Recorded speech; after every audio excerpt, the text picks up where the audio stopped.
La Inquisición fue una institución creada por los Reyes Católicos al inicio de la Edad Moderna y con la expresa autorización de la Santa Sede.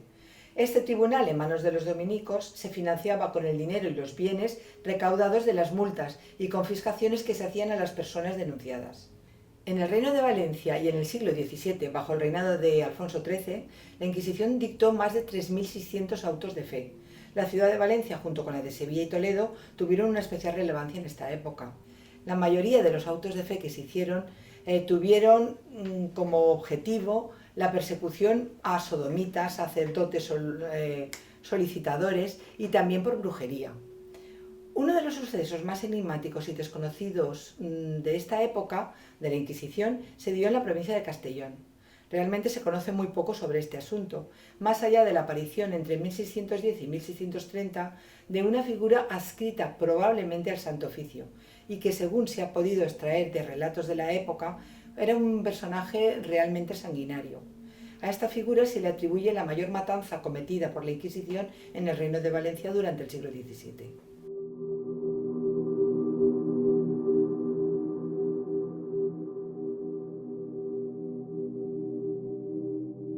En los archivos se especifica actividad de la Inquisición en la comarca y todo está relatado por el fraile Moltún. Trabajaba bajo el mandato directo del papado y llevaba un registro detallado de las acciones del Inquisidor General en la comarca. Existió esa figura terrorífica ligada a la Iglesia que sembró el caos durante un periodo oculto en la historia de Castellón. Este personaje, este Inquisidor General, se llamaba Mateo Salto. Salto ordenó capturar y quemar a 57 mujeres y hombres acusados de herejía hasta 1632. En su último año de vida acabó con 330 mujeres. Fue una masacre total. La noche del 17 de abril de 1632, la Santa Inquisición emite desde su cuartel general en San Mateu una orden de captura contra unas 330 mujeres que son acusadas de herejía y prácticas de brujería. Pronto serían apresadas unas 178 mujeres y llevadas al santuario de la Balma ante el tribunal. Cabe decir que el santuario de la Balma, funcionaba como tribunal inquisitorial. Por lo general existían diversos cultos paganos según la zona, centrados en la adoración de las fuerzas de la naturaleza, cultos muy antiguos y que ya chocaban directamente con los dictámenes de la religión católica. Es el caso de la mal llamada brujería ibérica, un culto demonizado desde el catolicismo y que se localizaba en todo el territorio español. Concretamente, en las provincias de Teruel y de Castellón se registraron varios grupos de seguidores de este culto. Un culto, por otra parte, natural, muy antiguo. Realmente la denominación de brujería fue dada por el catolicismo para dotarla de un componente maligno que no tenía ni por asomo. Hablamos, en este caso, de mujeres y hombres que se reunían en los bosques del interior de las provincias de la provincia de Castellón en la zona limítrofe con Teruel.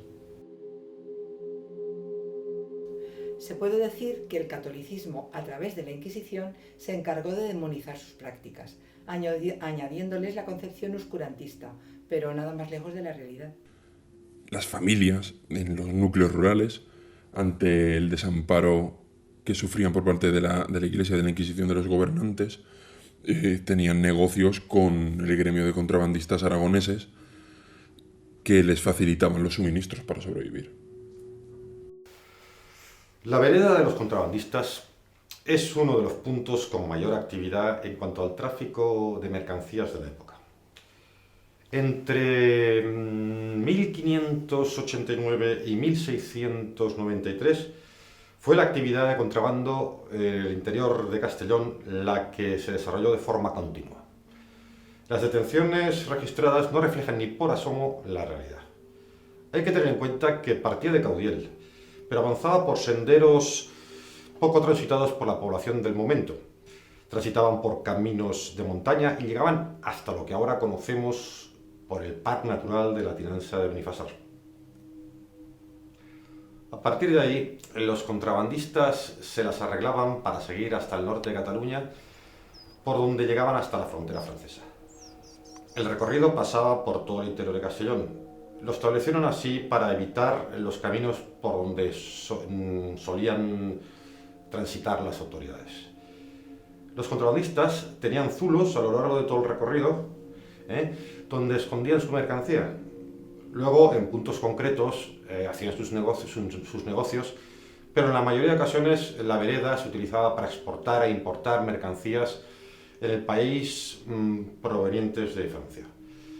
Las mercancías solían ir desde alimentos, licores o incluso personas perseguidas por la Inquisición, a las que ayudaban a salir del país a cambio de grandes sumas de dinero. Salto vivía desquiciado porque pensaba que la gente conspiraba contra él en estos pueblos. Tenía esa paranoia.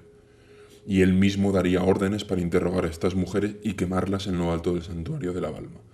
Tras saquear varios pueblos, serían torturadas y quemadas unas 327 mujeres. Sin embargo, Salto vivía en estado de cólera al ver que uno de sus principales objetivos en todos estos años era una de las 3 mujeres que no había podido apresar. Una tal Serafina Fuertes. Serafina Fuertes era una de las grandes brujas de la provincia de Castellón. Era famosa por sus hechizos, por sus rituales. A Serafina Fuertes se unieron 2 mujeres más. Todas se fugaron ayudadas por 2 contrabandistas conocidos y que además pertenecían, obviamente, al gremio. De este modo, a 19 de abril de ese mismo año, Mateo Salto conoce, gracias a un chivatazo de un informante del gremio, que las acusadas Serafina Fuertes, Clara Castelló y Fernando, y Francisca Nicolasa Almonar, y los contrabandistas Graciano Sánchez y José Caldú, se habían dado la fuga con dirección al parque de la Tinensa de Benifasal, Parque Natural, en el que la Inquisición no solía entrar o no tenía tanto control, debido a la frondosidad de sus bosques y a la clandestinidad que ofrecía esa zona. Los fugitivos tomaron la ruta de la vereda de los contrabandistas, que parte desde Caudiel, para poder llegar a su destino. Debido a los negocios esporádicos que tenían con los pueblos, las autoridades detuvieron a muchos contrabandistas. Gracias a declaraciones extraídas de juicios contra contrabandistas detenidos, se sabe que existía una orden secreta que controlaba todo el tráfico de mercancías desde Caudiel hasta la frontera de Francia. Esta orden era conocida como el gremio de los contrabandistas aragoneses. Mateo Salto se personó en el santuario de la Balma para interrogar el 22 de mayo a parte de las acusadas en relación a las fugitivas, para saber si conocían algo sobre lo que podía haber pasado. Digamos que una vez finalizó los interrogatorios, el inquisidor convocó a los pueblos de alrededor para que contemplaran los horrores hasta los que estaba dispuesto a llegar con todo aquel que no ayudara. Una vez que las gentes se reunieron cerca del río situado frente al santuario, y aquí va uno de los episodios más horribles de toda esta historia, Salto ordenó crucificar a cada una de ellas y quemarlas en el acto. Moltó hace constar en sus informes con profunda repugnancia que todas seguían vivas y agonizando cuando las quemaron. El resto de mujeres siguieron el mismo proceso, siendo interrogadas y torturadas por los secuaces de Salto. La mañana del 26 de septiembre, Salto recibe un chivatazo de que los fugitivos acamparán dentro de unas 2 noches, según consta en el informe, en la zona de San Joan del Peñagolosa. Asimismo, parte de inmediato con un grupo de unos 20 hombres hacia allí, aprovechando la oscuridad de la noche en el bosque y que el asentamiento de los fugados era próximo a un fuerte de la Inquisición que había en pleno Peñagolosa, del que ya solo quedan algunas edificaciones y monumentos. Se abalanzaron sobre ellos un importante número de secuaces de Salto con Salto a la cabeza. Solo Serafina logró escapar. Salto entró en cólera y se encaró con uno de los apresados, que para sorpresa del propio Moltó, tal y como registra, era Graciano Sánchez. Era un informador infiltrado por Salto que sucumbió a los sobornos de este para dar caza a varios hombres importantes del gremio años atrás. El inquisidor le recriminó que no estuvieran todos los fugitivos, ya que faltaba Serafina, que era su objetivo principal. Y este decidió cortarle la cabeza y clavarla él mismo en una lanza. Después, con una euforia desmedida para la impresión de Moltó, la colocó en el carro con el que solían viajar y volvieron a la Balma, con la pica con la cabeza clavada durante todo el viaje.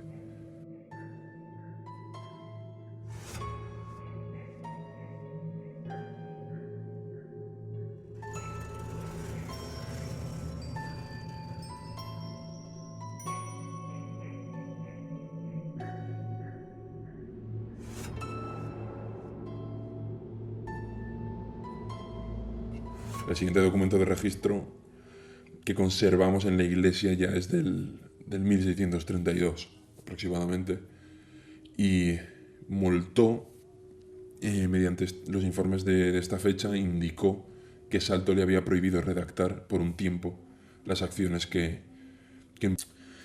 Llegamos al 3 de julio en los informes, 3 de julio del 1632, en el que la partida de hombres destinada a seguir el rastro de Serafina hizo llegar a La Balma un mensajero para informar que la habían capturado por fin. La patrulla la detuvo cerca de la Senia y decidieron llevarla al cuartel que la Inquisición tenía en las profundidades del Parque de la Tinensa, dada su proximidad a la zona. Al recibir el mensaje, obviamente Salto se dirigió rápidamente con un pequeño destacamento al monasterio de Santa María de Benifasá, y después de 3 días y 3 noches de torturas y ensañamiento,